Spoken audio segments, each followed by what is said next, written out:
আলাইকুম এবং শুভ অপরাহ্ন। যদি আমরা 11টায় শুক্রবার টার্গেট করেছিলাম, কিন্তু আপনারা অনেক কষ্ট করে এসেছেন। আমি মনে করি যে অনেকে হেঁটে দূর দূরান্ত থেকে আসতে হয়েছে, আপনাদের জন্য ক্ষমা করতে দুঃখিত, কারণ আমরা নিজেরাই জানতাম না। তো Bangladesh reconditioned vehicles importers and dealers association বারবিটার পক্ষ থেকে আজকের সংবাদ সম্মেলনে আমাদের সকলকে আন্তরিক শুভকামনা এবং স্বাগত জানাচ্ছি। পরমপূর্ণময় আল্লাহ তাআলার অশেষ মেহেরবানিতে আশা করি আপনারা সকলে সুস্থ ও নিরাপদ আছেন। শুরুতে আমি 1971 সালে আমাদের মহান মুক্তিযুদ্ধের সকল শহীদদেরকে শ্রদ্ধা জানাই। 2024 সালের জুলাই আগস্ট বিপ্লবে শহীদ সকল অগ্রবাদ বীরদের আত্মত্যাগের প্রতি গভীর শ্রদ্ধা জানাই। আমাদের তরুণ প্রজন্মের রক্তের বিনিময়ে পেশির শক্তি প্রদান এবং বাংলাদেশের যে নব অধ্যায়ের সূচনা হয়েছে, আমাদের সকলের প্রচেষ্টায় এই দেশ একটি বৈষম্যমূলক ও উন্নত দেশ হিসেবে বৈষম্যবিহীন উন্নত দেশ হিসেবে গড়ে উঠবে বলে আমরা দৃঢ়ভাবে আশাবাদী।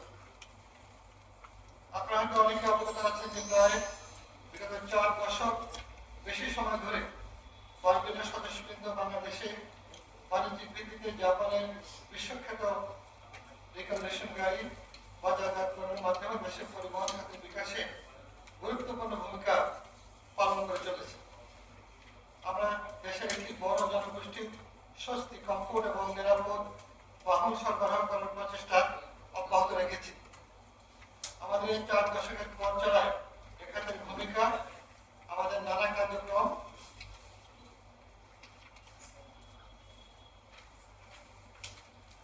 গ্রাহক ও নীতি নির্ধারকদের কাছে তুলে ধরতে আপনাদের অসামান্য সহযোগিতা পেয়েছি।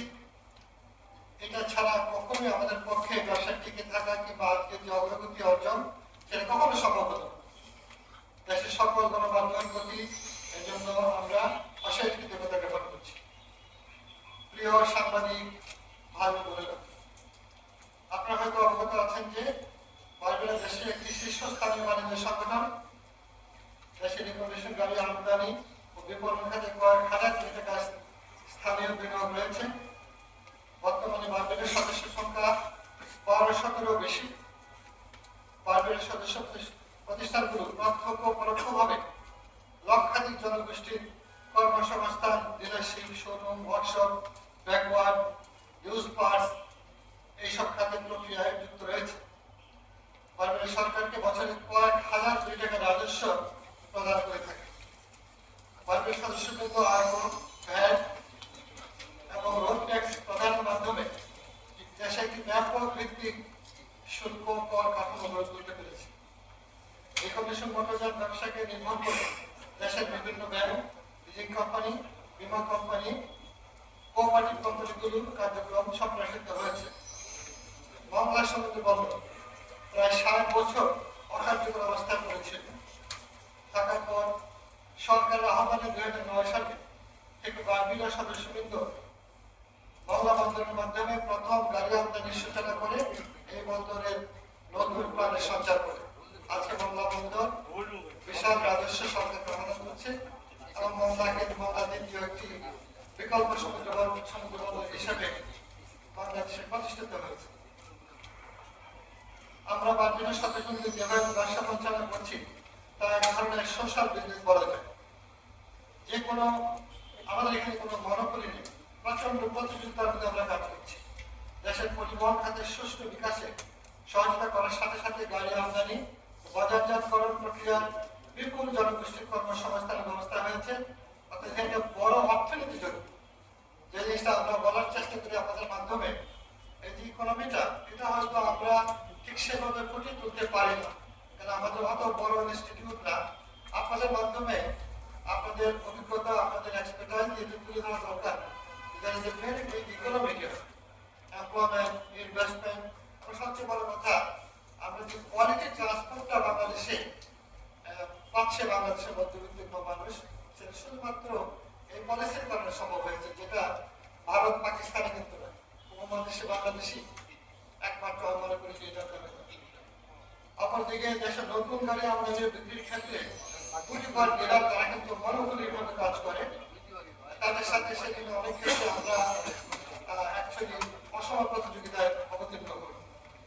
রিকন্ডিশন বলা হলেও আমাদের আমদানি করা গাড়িগুলো কিন্তু মূলত রিকন্ডিশন একসময় ছিল যখন 25-30 বছর পুরনো গাড়ি আমদানি করলো, পুরনোটাকে নতুন রং পরিত্যাগ করে আরাম। এখন কিন্তু সামান্য ব্যবহার করা অনেক ক্ষেত্রে আমরা প্রায় নতুনের কাছাকাছি গাড়ি আমদানি করি। সেজন্য রিকন্ডিশন নামটা আমাদের পুরনো, মানে এখন রিকন্ডিশন গাড়ি কোনো গাড়ি নাই সেরকম। আমরা ট্যাক্সই ও পুনর্বিতরণ মূল্য বিশ্ব সেরা প্রযুক্তি সম্পন্ন হওয়া বিশ্বের জাপানের উৎপাদিত এসব গাড়িগুলো অনেকদিন ব্যবহার করা যায়, যার প্রমাণ আপনি রাস্তা নামতে পাবেন। 25-30 বছর ব্যবহার করার পরেও তার রিসেল ভ্যালু আছে এবং সেটা নিরাপদ, ইউজ করা যায়, রিপেয়ার করা যায় এবং সবচেয়ে বড় কথা, যিনি বিনিয়োগ করছেন তার সাথে নিরাপত্তা এবং বিনিয়োগটা নিরাপদ থাকে। খুচরা যন্ত্রের সে সহজলভ্যতা আছে এবং এই ক্ষেত্রে হাজার হাজার ওয়ার্কশপ গড়ে উঠেছে সারা দেশে, এক্সপার্ট ওয়ার্কার গড়ে উঠেছে, ওয়ার্কাররা আবার বিদেশে গিয়ে চাকরি করছে। ফলে দৃশ্য অদৃশ্য মানে ভিজিবল এন্ড প্রুডেন্ট বিশাল একটা ইকোনমি কিন্তু এখানে গড়ে উঠেছে। জ্বালানি ও পরিবেশ তত্ত্ব, যেটা আমাদের বর্তমান বিশ্বনন্দিত প্রধান উপদেষ্টা মহোদয় বলছেন ট্রিপল জিরো যার যে পলিসি, সেই ক্ষেত্রে কিন্তু আমরা বহু আগে থেকেই উন্নত জ্বালানির এই আপনার আমরা এই গাড়িগুলো সরবরাহ করছি, যেগুলো এখন ক্রমশ কিন্তু হাইব্রিড দিকে চলে যাচ্ছে। আর যেটা সিঙ্গাপুর একটা পলিসি করেছে, যেটা 2030 সালের মধ্যে সমস্ত গাড়ি হাইব্রিড করে ফেলবে এবং কমার্শিয়াল গাড়িগুলো ইলেকট্রিক ভেহিকেল। তো বাংলাদেশে আমরা একটা প্রস্তাব নিয়ে কাজ করছি, আমরা আপনাদের সামনে আসবো, যাতে বাংলাদেশেও আমরা গ্রিন এনার্জি এবং বর্তমান সরকার তথা বিশ্বের সাথে তাল মিলিয়ে আমরা প্রত্যেক আগামী বার্ষিক ধরিত্রী পরিচালনার লক্ষ্যে বিশ্বজুড়ে বর্তমান কার্বন নিঃসরণ কমিয়ে আনার যে পরিকল্পনা গ্রহণ করা হয়েছে, আমরা তাকে স্বাগত জানাই। আমাদের মাননীয় প্রধান উপদেষ্টা অধ্যাপক ডক্টর মোহাম্মদ ইউনূস খান রচিত one of 3 zeros zero net carbon নিঃসরণের উপর বিশেষ গুরুত্ব দিয়েছেন। সিঙ্গাপুর, যুক্তরাজ্য সহ বেশ কিছু দেশ কার্বন নিঃসরণ হ্রাস কার্যকর পদক্ষেপ নিয়েছে।